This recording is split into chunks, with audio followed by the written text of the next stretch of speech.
அனைவருக்கும் இனிய காலை வணக்கம். இன்று சிட்லிதா ஏகாதேசி. அதாவது ஏகாதேசிங்கிறது ஒவ்வொரு மாதத்தில் 2 ஏகாதேசி வரும். அதாவது ஒரு வருடத்தில் மொத்தம் 24 ஏகாதேசி வருது. அமாவாசைக்கு அடுத்த 11ஆவது நாள் வரக்கூடிய ஏகாதேசியை சுக்லபட்ச ஏகாதேசியும், பௌர்ணமிக்கு அடுத்து வர ஏகாதேசியை கிருஷ்ணபட்ச ஏகாதேசி என்று நம்ம அழைக்கிறோம். முக்கியமான ஏகாதசி வருடத்தில் வரக்கூடிய வைகுண்ட ஏகாதசி. ஏகாதசி அன்று நாம் செய்யக்கூடிய விஷயங்கள்னால், சிலர் உண்ணா நோன்பு இருப்பார்கள். முடிந்தவர்கள், முடியாதவர்கள் பால் பழங்கள் சாப்பிட்டு பெருமாளை நினைத்து விஷ்ணு நாமங்கள் சொல்லி பெருமாள் கோவிலுக்கு சென்று வழிபட்டு அவருடைய அருளை பெறுவார்கள்.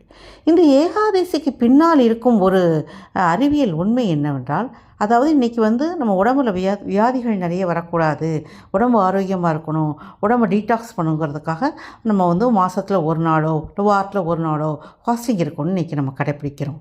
இதையே தான் நம் முன்னோர்கள் மாதத்தில் 2 நாட்கள் உண்ணாநோன்பு இருக்க வேண்டும் என்பதை அந்த ஏகாதசி நாளை தேர்ந்தெடுத்தார்கள்.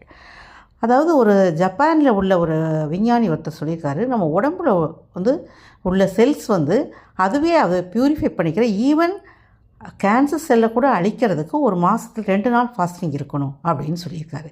அது உடம்பை அதுவே ரிப்பேர் பண்ணிக்கும் அப்படின்னு இருக்கிறதுக்கு 2 டேஸ் ஃபாஸ்டிங். அந்த ஃபாஸ்டிங் இருக்க டேஸ் எதுங்கிறது என்னென்னா, அதுவும் இன்னொரு ரிசர்ச் மூலம் கண்டுபிடிச்சிருக்காங்க.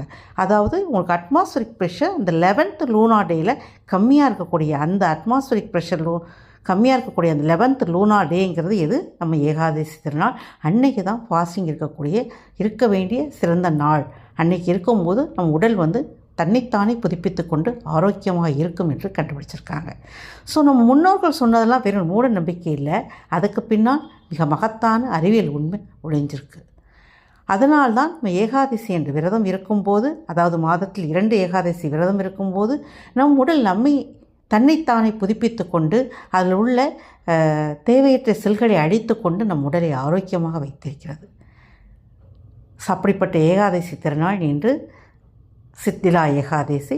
இன்று முடிந்தவர்கள் உண்ணா நோன்பு இருக்கலாம், முடியாதவர்கள் பால் பழங்களை உண்டு கிருஷ்ண பரமாத்மாவை, விஷ்ணு பகவானை வணங்கி சேவித்து அவர் அருளை பெற்று ஒரு ஆரோக்கியமான உடலை பெறுவோம்.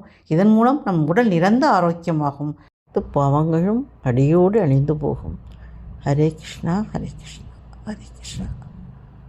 நோயற்ற வாழ்வும் குறைவற்ற செல்வமும் பெருக ஏகாதசி விரதத்தை அனுஷ்டிப்போம், பெருமாளை வழிபடுவோம். அனைத்தும் அரங்கன் அழைப்பான்.